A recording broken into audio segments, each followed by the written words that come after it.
மரமாக இருந்தாலும் சரி, விலங்காக இருந்தாலும் சரி, பறவையாக இருந்தாலும் அந்த உயிருக்கான அமைப்பு என்பது முன் செய்த வினையின் அடிப்படையில். இது எடுத்திருக்கிற அத்தனை உயிருக்கும் பொருந்தும். மனித சட்டைக்கு மட்டும் பொருந்துவன அல்ல. இது இந்த இருவினை என்பது. மரஞ்செடி கூட இருவினை இருக்கா என்ன? ஆம், அதற்கும் இருக்கிறது.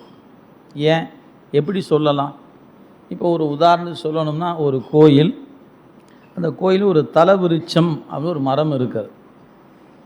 அந்த மரம் பார்த்திங்கன்னா ஒரு எல்லாராலும் போய் திருநீர், சந்தனம், குங்குமம்லாம் வைத்து வழிபாடு செய்வதற்குரியதாக இருக்கிறது. அது அந்த இடம் வணக்கத்துக்குரியதாக இருக்கிறது. அதுவே அந்த கோயிலை ஒட்டி மற்ற இடங்கள் நிறைய மரங்கள் இருக்கிறது. அது வணக்கத்துக்குரியதாக இருப்பதில்லையே. இதுவும் மரம்தான், அதுவும் மரம்தான். ஏன் அந்த ஒரு